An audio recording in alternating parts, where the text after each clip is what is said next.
तो बहुजन समाज पार्टी ने अपने कई सारे प्रत्याशियों की प्रभारी के रूप में घोषणा कर दी है। जो सबसे पहली विधानसभा थी जहां से बसपा ने अपने एक प्रत्याशी को प्रभारी के रूप में घोषित कर दिया, वो थी बिठूर। इस रिपोर्ट में हम बात करने वाले हैं बिठूर विधानसभा की, और ये कानपुर जिले की 210 नंबर की विधानसभा है।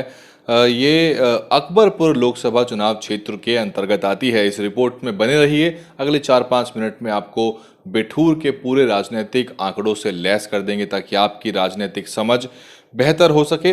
2017 के विधानसभा चुनाव में भाजपा के अभिजीत सिंह सांगा ने बाजी मारी थी, यानी कि वर्तमान विधायक यहाँ भाजपा के हैं। इनको मिले थे 1,13,200 वोट। सपा के मुनेंद्र शुक्ला यहाँ दूसरे नंबर पर रहे। 2017 में उनको मिले 54,000, तो एक बड़े अंतर से समाजवादी पार्टी के प्रत्याशी हारे हैं। बसपा के रामप्रकाश कुशवाहा भी तीसरे नंबर पर रहे और उन्हें मिले 56,586। तो लगभग सपा बसपा का जो वोट है, आप देख पा रहे होंगे, लगभग आसपास ही रहा, लेकिन भाजपा से जो मार्जिन था सपा का, वो काफ़ी बड़ा था। 2012 की बात करते हैं। विधानसभा चुनाव में समाजवादी पार्टी के मुनेंद्र शुक्ला जीते थे। वो विधायक रहे थे 2012 में, जब अखिलेश यादव की पूर्ण बहुमत की सरकार बनी थी, तब उन्हें 61,000 वोट प्राप्त हुए थे। बसपा के रामप्रकाश कुशवाहा तब दूसरे नंबर पर रहे, उनको मिले 60,000 वोट। और ये बहुत ही कांटे का मुकाबला 2012 में हुआ था, जब बसपा के रामप्रकाश कुशवाहा मात्र 671 वोटों से अपना चुनाव हार गए। 2012 में कांग्रेस तीसरे नंबर पर रही। और इन आंकड़ों को अगर आप ध्यान से देखेंगे तो इसमें एक नोट करने लायक बात है। 2012 और 17 के आंकड़ों में कांग्रेस तीसरे नंबर पे थी बिठूर में, और भाजपा यहां पर चौथे नंबर पे थी। जबकि 2017 में भाजपा ने एक बड़े अंतर से बाजी मारी है। तो आप देख सकते हैं किस तरह से जो वोट है वो भाजपा के पक्ष में गया।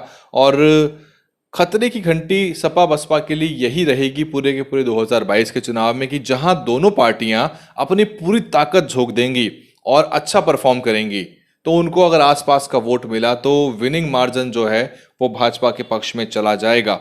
बसपा ने यहां से पिछड़ी जाति के रमेश यादव को विधानसभा का प्रभारी बनाया है, और संभवतः जैसा कि पैटर्न है वो यहां से बसपा के प्रत्याशी बनेंगे अगले साल 2022 विधानसभा चुनाव के लिए। रमेश यादव बसपा के कर्मठ कार्यकर्ता हैं और वो पहले ब्लॉक प्रमुख भी रह चुके हैं। जिला पंचायत चुनाव में से पूर्व इनकी पत्नी शशि यादव यहाँ से ब्लॉक प्रमुख थी। तो लगातार बसपा से जुड़े रहे हैं रमेश यादव, और उनको प्रभारी की घोषणा होने के साथ ही बसपा के द्वारा एक बड़ी सभा के तहत कानपुर के देहात के प्रभारी नौशाद अली और जो बसपा के एमएलसी हैं भीमराव अंबेडकर, उन्होंने ये घोषणा की थी। बड़ी सभा हुई थी, तस्वीरें आपने जरूर देखी होंगी। 2022 के विधानसभा चुनाव के मद्देनजर ये पहली चुनावी घोषणा है किसी भी राजनीतिक दल के द्वारा, और बसपा ने इसमें बाजी मारी है। अभी तक किसी भी पार्टी की तरफ से कोई प्रभारी प्रत्याशी के रूप में नहीं नजर आया है। तो बसपा आमतौर पे ऐसा कर दिया करती है, सबसे पहले प्रत्याशी घोषित कर दिया। बिठूर का समीकरण एक बार देख लेते हैं। 3,54,000 कुल मतदाता हैं,